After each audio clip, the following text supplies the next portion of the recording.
નમસ્કાર સ્નેહી ભક્તો, અમારી ધાર્મિક બુક ડેઈલી યુટ્યુબ ચેનલ પર આપ સૌનું હાર્દિક સ્વાગત છે। ભક્તો, આજે આપણે આ વિડીયોમાં વાત કરીશું મા દશામાં વ્રત વિશે। વ્રત કઈ રીતે કરવું અને વ્રતની વિધિ શું છે। વાર્તા શરૂ કરીએ એ પહેલા અમારી ચેનલને સબસ્ક્રાઇબ કરો, જેથી આવા જ આધ્યાત્મિક વિડીયો તમને મળતા રહે। વ્રતની વિધિ। દશામાનું વ્રત અષાઢ વદ અમાસથી શરૂ થાય છે। પ્રાતઃકાળે સ્નાન કરી, ધૂપ દીવો કરી, શ્રદ્ધાપૂર્વક દશામાની કથા સાંભળવી, 10 દિવસ સુધી નકોરડા ઉપવાસ કરવા, માટીની સાંઢણી બનાવી તેનું પૂજન કરવું, 10 દિવસ દરમિયાન દરરોજ માતાજીની શ્રદ્ધાપૂર્વક પૂજા કરવી। સૌ પ્રથમ દીવો અને ધૂપ કરવો, માતાજીને કંકુ, ચોખા અને ફૂલ અર્પણ કરવા, ત્યારબાદ માતાજીનું સ્મરણ કરીને પરિવારના સુખ, શાંતિ અને કલ્યાણ માટે પ્રાર્થના કરવી। દશામાની વ્રત કથા વાંચવી અથવા સાંભળવી, ત્યારબાદ માતાજીની આરતી કરવી અને અંતે પ્રસાદ ધરાવી પરિવારના સભ્યોમાં વહેંચવો। આ રીતે 10 દિવસ સુધી નિયમિત ભક્તિભાવથી માતાજીની આરાધના કરવામાં આવે છે। 10મે દિવસે એ સાંઢણીને નદીમાં પધરાવવી। 5મા વર્ષે વ્રતનું ઉજવણું કરવું। યથાશક્તિ સોનું, ચાંદી કે પંચધાતુની સાંઢણી બનાવરાવી બ્રાહ્મણને દાનમાં આપવી, વસ્ત્રદાન કરવું, દક્ષિણા આપવી। દશામાની ભક્તિથી ખરાબ સમય દૂર થાય અને ઘરમાં સુખ, શાંતિ તથા સમૃદ્ધિ આવે છે। ચાલો હવે શરૂ કરીએ દશામાની વ્રતની વાર્તા। સુવર્ણપુર નગરીમાં અભયસેન નામે ઘણો જ ગર્વિષ્ઠ રાજા રાજ કરતો હતો। નગરની સમૃદ્ધિનો પાર ન હતો। રાજાની ગુણિયલ, સંસ્કારી અને અતિ સુશીલ તથા રૂપવતી રાણીનું નામ અનંગસેના હતું। રાણી ઘણી જ નમ્ર અને ધર્મિષ્ઠ હતી। એ ઘણીવાર રાજાને અહંકાર ન કરવા સમજાવતી, પણ રાજા એની વાત કદી ન સાંભળતો। એક દિવસ રાજમહેલના ઝરૂખે બેઠેલી રાણીએ નદીના કિનારે સ્ત્રીઓને વ્રત કરતી જોઈ। તેથી રાણીએ કુતૂહલવશ થઈ તરત દાસીને આજ્ઞા આપી કે નદી કિનારે 16 શણગાર સજીને ટોળે વળેલી સ્ત્રીઓ શું કરે છે એ જાણી લાવ। દાસી દોડતી દોડતી સ્ત્રીઓ પાસે ગઈ અને પૂછવા લાગી કે તમે બધા શું કરો છો। ત્યારે એક સ્ત્રીએ જવાબ આપતા કહ્યું, અમે દશામાનું વ્રત કરીએ છીએ। ત્યારબાદ એ સ્ત્રીએ વ્રત ક્યારે કરવું, કેવી રીતે કરવું વગેરે જણાવ્યું। દાસીએ મહેલમાં આવીને રાણીને બધી વાત કરી। ધાર્મિક સ્વભાવની રાણીને પણ આ વ્રત કરવાની ઈચ્છા થઈ। મનથી વ્રત કરવાનું નક્કી કર્યું। એણે રાજાને આ વાત જણાવી તો અહંકારી રાજાએ ના પાડી દીધી અને કહ્યું, આ વ્રત તો ગરીબ માટે છે, તારે તો ઘણી સાહ્યબી છે। ધન દોલત, નોકર ચાકર, બાગ બગીચા, રાજપાટ બધું છે, માટે આ વ્રત કરવાનું છોડી દે। રાજાના અભિમાન ભર્યા વચન સાંભળી રાણીનું દિલ દુભાયું। એ જાણતી હતી કે ગમે તેવી સમજાવટ છતાં અભિમાની રાજા એકનો બે થવાનો નથી। રાજાએ અહંકાર, ગર્વ અને અભિમાનમાં ચકચૂર થઈને દશામા વ્રતનું અપમાન કર્યું। તેથી દશામાના ક્રોધનો પાર ન રહ્યો। માએ રાજાના સપનામાં આવીને એક જ શબ્દ કહ્યો, પડું છું। બીજા જ દિવસે પડોશી રાજા લાવ લશ્કર સાથે ચઢી આવ્યો। આવા અણધાર્યા હુમલાથી રાજા અભયસિંહ ગભરાયો। જીવ બચાવવા માટે રાણી અને બંને કુંવરોને લઈને જંગલના રસ્તે ભાગ્યો। રાણી અનંગસેના મનમાં સમજે છે કે પોતાના પતિએ કરેલ દશામા વ્રતના અપમાનથી આ દશા પ્રાપ્ત થઈ છે। ઘોર જંગલમાં રાજા રાણી ઉઘાડા પગે ચાલ્યા જાય છે। પગમાં કાંટા કાંકરા ભોંકાય છે। દુઃખ અને થાકનો પાર નથી। કુંવરો તરસ્યા થયા છે। એટલામાં એક વાવ આવી। રાજા પાણી લેવા માટે વાવમાં ઉતર્યો। પાછળ બંને કુંવરો ઉતર્યા તો દશામાએ અદ્રશ્ય રહીને બંને કુંવરોને ખેંચી લીધા। કુંવરોને અદ્રશ્ય થઈ ગયેલા જાણી રાણી વિલાપ કરવા લાગી। રાજા પણ મનમાં સમજી ગયો કે નક્કી આ દશામાનો કોપ છે। એ રાણીને આશ્વાસન આપતા સમજાવે છે કે જેણે આપ્યા એણે લઈ લીધા, હવે એ જ આપશે।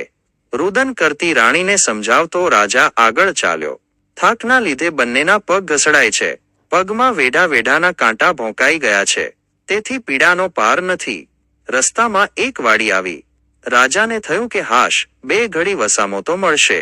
પણ રાજાએ એ વાડીમાં જેવા પગ મૂક્યા તો ખીલેલા ફૂલો કરમાઈ ગયા।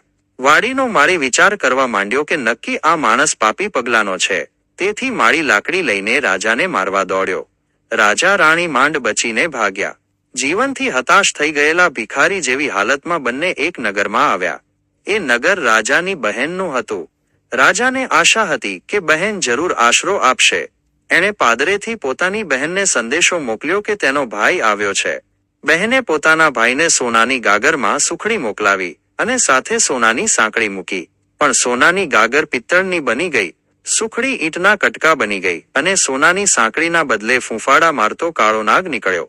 રાજા વિચાર કરે છે કે મારી સગી બહેન મને મારી નાખવા આવું ન કરે. નક્કી આ દશામાના કોપને કારણે રજ થયું છે. આવો વિચાર કરી રાજાએ ગાગર ત્યાં જ દાટી દીધી અને રાણીને લઈને આગળ ચાલ્યો. ચાલતા ચાલતા એક નદી આવી. નદીના કાંઠે ચીભડાના વાડા છે.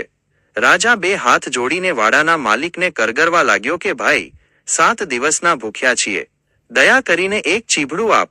ખેડૂતને દયા આવવાથી એક ચીભડું આપ્યું. રાજાએ નક્કી કર્યું કે આગળ જઈને થોડો વિશ્રામ કર્યા પછી ચીભડું ખાવું અને ભૂખ સમાવવી. પૂર્વે બન્યું એવું કે એ ગામના રાજાનો કુંવર 2 દિવસ પહેલા રિસાઈને ભાગી ગયો હતો. સિપાઈઓ કુંવરની શોધમાં નીકળ્યા હતા. દશામાના કોપના કારણે રાજાના હાથમાં જે ચીભડું હતું એ કુંવરનું માથું બની ગયું. આ માથા પર નજર પડતા જ સિપાઈઓએ દોડીને રાજા અભયસેનને પકડી લીધો. દોરડાથી બાંધીને લાતો મારતા નગરમાં લઈ ગયા. નગરના રાજાને બધી વાત કરી. રાજાએ પોતાના કુંવરની હત્યા કરવા બદલ અભયસેનને કાળ કોટડીનો હુકમ આપી બંદીખાનામાં નાખી દીધો. રાજા વગર વાંકે કેદ થયો. તેથી રાણી અનંગસેના પર દુઃખનો પહાડ તૂટી પડ્યો. એ રોજ જંગલમાં જતી, લાકડાનો ભારો લઈ આવતી. એ વેચીને જે પૈસા મળે એમાંથી પેટનો ખાડો પૂરતી. આમ દિવસો પર દિવસો પસાર થવા લાગ્યા. અષાઢ મહિનો આવ્યો. અનંગસેનાએ અષાઢની અમાસે એટલે કે દિવાસાના દિવસે દશામાનું વ્રત શરૂ કર્યું. દશામા વ્રતના 10 દિવસ નકોરડા ઉપવાસ કર્યા અને માની ભક્તિ કરી. રાણી અનંગસેનાની અપાર ભક્તિ જોઈ દશામાનો કોપ સમી ગયો. માએ રાણીને આશીર્વાદ આપતા કહ્યું કે કાલે તને તારો પતિ પાછો મળશે. એ જ રાત્રે દશામાએ નગરના રાજાને સ્વપ્નમાં જઈ આદેશ આપ્યો કે તે નિર્દોષ માણસને કેદમાં પૂર્યો છે. તારો કુંવર તો એના મોસાળમાં લીલા લહેર કરે છે, સવારે પાછો આવી જશે. સવાર પડતા જ દશામાની કૃપાથી કુંવર પાછો આવી ગયો. રાજાએ જાતે જઈને અભયસેનને બંદીખાનામાંથી મુક્ત કરી ક્ષમા માગી. એટલું જ નહીં, ખૂબ ધન પણ આપ્યું. રાજા રાણી રથમાં બેસી સુવર્ણપુર આવવા નીકળ્યા. રસ્તામાં બહેનનું નગર આવ્યું. રાજાને પેલી ગાગર યાદ આવી. પાદરે આવીને ખાડો ખોદીને જોયું તો પિત્તળની ગાગર સોનાની બની ગઈ હતી. ગાગરમાં સોનાની સાંકળ અને સુખડી હતી. એટલામાં બહેન પણ આવી. આગ્રહ કરીને ભાઈ ભાભીને ઘેર લઈ ગઈ. 2 દિવસ રોકાઈને રાજા રાણી આગળ ચાલ્યા. રસ્તામાં વાવ આવી. જોયું તો વાવના કાંઠે દશામાં વૃદ્ધ ડોશીનું રૂપ ધારણ કરીને ઊભા છે. બંને કુંવરો એમની આંગળી પકડીને ઊભા છે. રાજા રાણી તરત માતાજીને ઓળખી ગયા અને લાકડીની જેમ માના પગમાં પડ્યા. દશામાએ અસલ સ્વરૂપમાં આવી દર્શન આપતા કહ્યું, હે રાજા, તે અભિમાન માં આવીને મારા વ્રતનું અપમાન કર્યું હતું. તેથી તારા પર હું કોપાયમાન થઈ હતી, પણ હવે તારો ગર્વ ગળી ગયો છે. વળી તારી રાણીએ ભાવથી મારું વ્રત કર્યું છે, તેથી હું પ્રસન્ન થઈ છું. તારું રાજ તને પાછું મળી જશે.